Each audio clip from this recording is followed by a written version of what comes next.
Hello दोस्तों, good evening. तो कैसे हैं आप सब? हमारा उम्मीद है कि आप सभी लोग ठीक होंगे।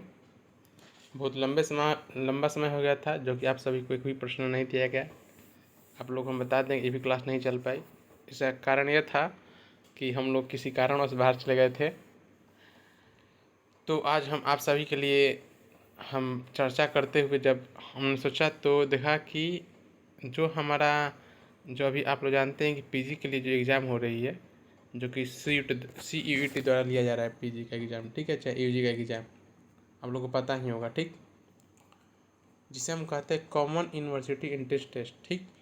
तो हमने सोचा कि जो हम हिंदी साहित्य पढ़ रहे हैं अभी, हिंदी साहित्य का जो विषय है हमारी जो पढ़ रहे हैं, तो उससे जो हम लोग को क्या हो सके। जब हिंदी साहित्य पढ़ रहे हैं हम लोग एक यूपीएससी लेवल का पढ़ रहे हैं, लेकिन यूपीएससी लेवल का पढ़ते हुए जो फैक्चुअल क्वेश्चंस हैं, जो ऑब्जेक्टिव क्वेश्चंस हैं, जो कि हमारे लिए पीजी में एक क्या हो सकते हैं, लाभदायक सिद्ध हो सकते हैं, जो कि हमारे लिए महत्वपूर्ण सिद्ध हो सकते हैं, उस प्रश्नों को हमने अलग कर करके, अलग अलग भागों में तोड़ करके अलग किया हुआ है।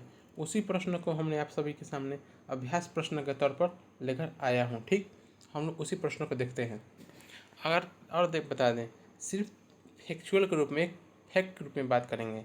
अगर आपको अच्छी तरह से इस बात को समझना हो कि आखिर क्यों कहा जाता है, जैसे कि एक प्रश्न आया कि हिंदी साहित्य के आरंभिक युग को आदिकाल के नाम से किसने अभिहित किया, तो हमने ऑप्शन रखा हुआ था, जो कि अलग अलग ऑप्शन है। तो एक सही आंसर हजारी प्रसाद द्विवेदी। तो सिर्फ हम इस बस, अब ये नहीं इसमें हम डिस्कशन किया जाएगा कि क्यों कहा गया। अलग अलग व्यक्तियों द्वारा, अलग अलग कवियों द्वारा, अलग अलग विचारकों द्वारा अलग अलग नाम कैसे दिए गए, इन सभी चीज़ों के इतिहास पर हम लोग चर्चा नहीं करेंगे, ठीक। तो हम लोग चलते हैं पहले प्रश्न की ओर।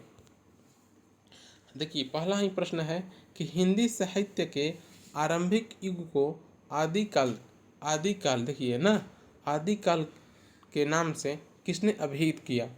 तो ऑप्शन नंबर ए में दिया गया Hazari Prasad Dwivedi, option number B Acharya Ramchandra Shukla, option number C Makhanlal Chaturvedi, option number D इनमें से कोई नहीं।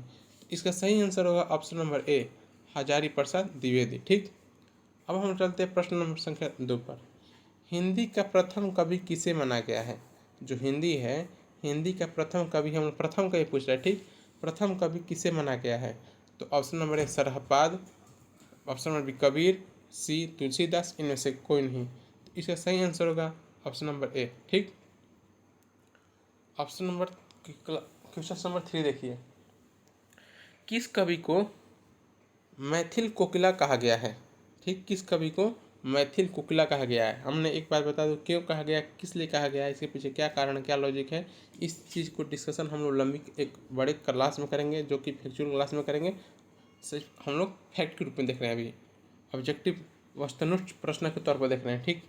तो ऑप्शन नंबर ए में दिया गया Sarahpad, option number B Kabir, option number C Tulsidas, option number D Vidyapati, ठीक है। तो इसका सही आंसर होगा option number D Vidyapati. Question number 4, Sarahpad की सर्वाधिक प्रसिद्ध रचना कौन सी है। तो दोहा गीत, संत काव्य, परीक्षा गुरु या विद्यापति। इसका सही आंसर है कि परीक्षा गुरु, ठीक। ऑप्शन नंबर 5, हिंदी साहित्य के किस काल को हिंदी साहित्य का स्वर्ण युग कहा गया। भक्ति काल को, ऑप्शन नंबर बी रीति काल को, ऑप्शन नंबर सी आधुनिक काल को, ऑप्शन नंबर डी इनमें से कोई नहीं। इसका सही आंसर होगा ऑप्शन नंबर ए, भक्ति काल को। कवितावली के रचयिता का कौन है। कवितावली जो है उनकी रचयिता कौन है। ऑप्शन नंबर ए तुलसीदास या कबीरदास या बिहारी या सूरदास। तो कवितावली के रचयिता जिनका नाम है तुलसीदास, ठीक। ऑप्शन जो कि रामचरितमानस की रचयिता यही है। अब दिया गया है, पुरुष प्रधान सामंती परंपरा को किस मध्ययुगीन कवित्री ने चुनौती दी थी। तो आपको पता होगा कि एक समाज था उस समय, मध्यकालीन समाज में हम जाएंगे, पुरुष प्रधान समाज था, मतलब पुरुषों की शक्ति सर्वोपरि थी। लेकिन उस समय सबसे प्रथम कवित्री कौन थी जो कि इस परंपरा को चुनौती दी। तो इस कवि के नाम पर आते हैं, इसका नाम है मीरा, ठीक। मीरा। ऑप्शन अगला क्वेश्चन देखिए, आचार्य रामचंद्र शुक्ल ने उत्तर मध्य काल को कौन सा नाम दिया। हमने क्या कहा कि उत्तर मध्य काल को किनके द्वारा, आचार्य रामचंद्र शुक्ल द्वारा क्या नाम दिया गया, तो उनके द्वारा रीति काल कहा गया। क्या कहा गया, रीति काल। ठीक। रीति सिद्ध काव्य धारा के प्रमुख कवि कौन है। रीति सिद्ध काव्य धारा के प्रमुख कवि कौन है, तो उनका नाम आता है बिहारी। आप लोग जानते ही हैं, उनका एक प्रसिद्ध पंक्ति है, कहत नटत रिझत खिजत खिलत मिलत लजियात, भरे भवन में करत था नैनन हुई सो बात। तो क्या होता है कि ये पूरी पंक्ति जो है, इसे बहुत सारे जब हम क्लास लेंगे उसमें बताएंगे क्या छंद है क्या। इनकी जो रीति सिद्ध काव्य धारा, बहुत से ऐसी छंदे हैं, कुछ पंक्तियां हैं जो उनको प्रसिद्धि दिलाती है। तो कौन से हैं प्रमुख कवि, बिहारी हैं। ठीक। अगला प्रश्न देखते हैं हम लोग, घनानंद किस काव्य धारा के कवि हैं। घनानंद जो है किस काव्य धारा कवि हैं, तो वो रीति मुक्त काव्य धारा के। कौन से, रीति मुक्त काव्य धारा के। ठीक। आधुनिक काल में लिखा गया खड़ी बोली का प्रथम महाकाव्य कौन सा है। आधुनिक काल में जो लिखा गया था खड़ी बोली का प्रथम महाकाव्य कौन सा है, प्रिय प्रवास। ठीक है, कौन सा है, प्रिय प्रवास। साकेत के रचनाकार का नाम बताइए। साकेत के जो रचनाकार हैं वो है मैथिली शरण गुप्त। ठीक, मैथिली शरण गुप्त, मैथिली शरण गुप्त। ठीक है। अगला प्रश्न देखते हैं हम लोग,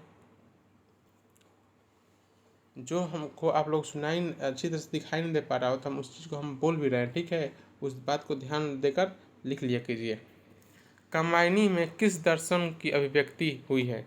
मतलब जो कामायनी है उसमें किस दर्शन को अभिव्यक्ति देखी जाती है, तो उसमें शैव दर्शन की। कौन से दर्शन, शैव दर्शन की। ठीक। आधुनिक काल का मीरा किसे कहा जाता है। आधुनिक काल का मीरा जानते हैं महादेवी वर्मा। महादेवी वर्मा। चिंतामणि किसके निबंधों का संकलन है। चिंतामणि आचार्य रामचंद्र शुक्ल, रामचंद्र शुक्ल निबंधों का संकलन है। ठीक। अगला प्रश्न देखते हैं हम लोग, परमाल रासो के कवि का नाम क्या है। परमाल रासो रसिक कवि का नाम जो है, उनका नाम जगनिक है। क्या नाम है, परमाल रासो का कवि का नाम जगनिक। ठीक। आचार्य रामचंद्र शुक्ल ने हिंदी का प्रथम महाकाव्य किसे माना है। आचार्य रामचंद्र शुक्ल जी हैं जो हिंदी का प्रथम महाकाव्य किसे माना है, तो उन्होंने रासो को, पृथ्वीराज रासो को क्या किया है, उन्होंने हिंदी का प्रथम महाकाव्य माना है। ठीक। हिंदी साहित्य का दूसरा इतिहास किसके द्वारा लिखा गया, तो हिंदी साहित्य का दूसरा इतिहास बच्चन सिंह द्वारा। किसके द्वारा, बच्चन सिंह। ठीक। अगला हम प्रश्न देखते हैं, जो कि पुष्टि मार्ग का जहाज किस कवि को कहा गया। तो अगला क्वेश्चन देखते हैं, पुष्टि मार्ग का जहाज किस कवि को कहा गया है। तो पुष्टि मार्ग का जहाज हम लोग कहते हैं सूरदास को। किसको, सूरदास। कौन सा कवि एक भारतीय आत्मा के नाम से प्रसिद्ध है। तो कौन सा कवि, माखनलाल चतुर्वेदी। माखनलाल चतुर्वेदी, माखनलाल चतुर्वेदी। ठीक। अब प्रगतिवाद किस दर्शन से प्रभावित है। तो प्रगतिवाद जो है वो मार्क्सवाद से प्रभावित है। किससे, मार्क्सवाद से। प्रगतिवाद है जो मार्क्सवाद से प्रभावित है। ठीक है, इसका हम इसे मिटा देते हैं पहले। प्रगतिवाद किससे प्रभावित है, मार्क्सवाद से। ठीक। अगला प्रश्न है, देखते हैं हम लोग। अगला प्रश्न है, हिंदी का पहला उपन्यास किसे माना जाता है। हिंदी का जो पहला उपन्यास है हम लोग किसे मानते हैं, तो जानते हैं कि आप लोग जो पहला उपन्यास है हम उसे परीक्षा गुरु को मानते हैं। कौन सा? परीक्षा गुरु को। ठीक, परीक्षा गुरु को। अगला, सूर्यदास के जीवन पर आधारित उपन्यास का नाम बताइए। तो सूर्यदास के जीवन पर आधारित जिस उपन्यास का लिखा गया था उसको हम लोग खंजन नयन कहते हैं। क्या नाम है? खंजन नयन कहते हैं उस उपन्यास को। ठीक, अगला, हिंदी का पहला आत्मकथा लेखक कौन था? हिंदी का जो पहला आत्मकथा लेखक थे बनारसी दास जैन। कौन? बनारसी दास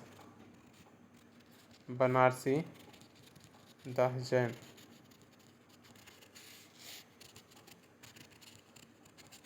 ठीक, अगला प्रश्न देखते हैं हम लोग।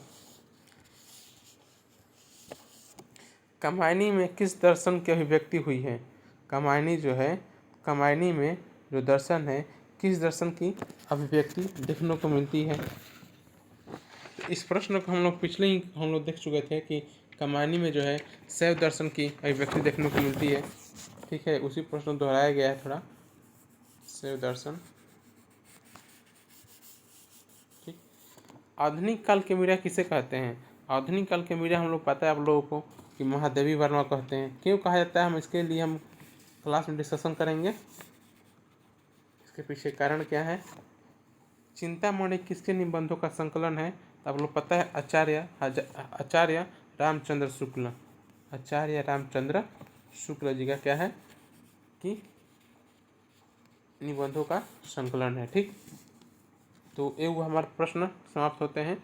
आज के लिए इतना ही, अगले क्लास में देखेंगे फिर से। धन्यवाद।